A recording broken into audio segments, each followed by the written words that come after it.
Two pilots for Ethiopian Airlines fell asleep and missed their landing while flying from Sudan to Ethiopia on 15 August 2021 on Monday.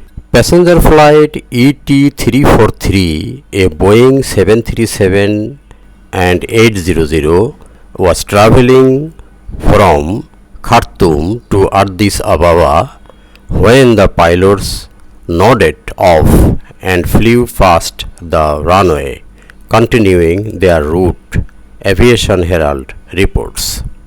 Air traffic control tried to contact the pilots multiple times but could not get a hold of them, the aviation news site reported.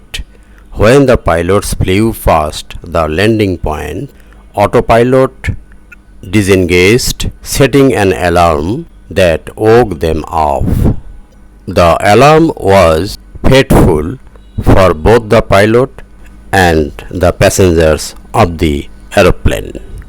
Once awake, the pilots rerouted the plane back to Addis Ababa Bole International Airport, where they safely landed 25 minutes later, which can be seen in a flight map from FlightAware.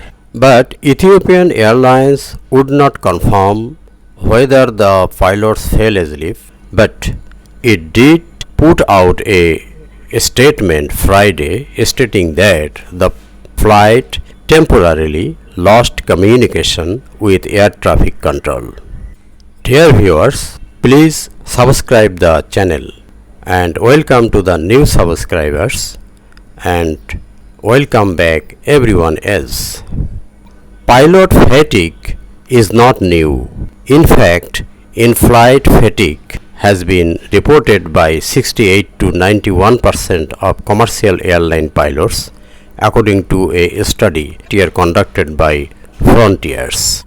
Earlier this year, the Southwest Airlines Pilot Association, the union which represents Southwest Airline pilots, told airlines executives in an open letter that exhaustion amongst crews has become dangerous. One pilot, Captain Casey A. Murray, who is also the president of the Southwest Airline Pilots Association, said that pilots have been under a lot of stress for the past year, noting that frequent flight reassignments have left pilots feeling fatigued and frustrated. Pilot fatigue is nothing new. It continues to pose one of the most significant threats to air safety internationally.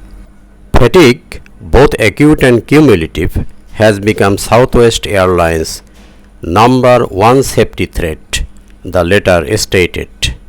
The many negative impacts of fatigue are well documented: impaired judgment, lack of concentration, reduced in-flight attention, and heightened emotional activity, leading to poor cognitive processing, along with decreased reaction time and slower hand-eye coordination, to name a few, the SWAPA wrote. The concerned crew have been removed from operation pending further investigation, Ethiopian Airlines said. Appropriate corrective action will be taken based on the outcome of the investigation. Safety has always been and will continue to be our first priority. Thanks for watching the video.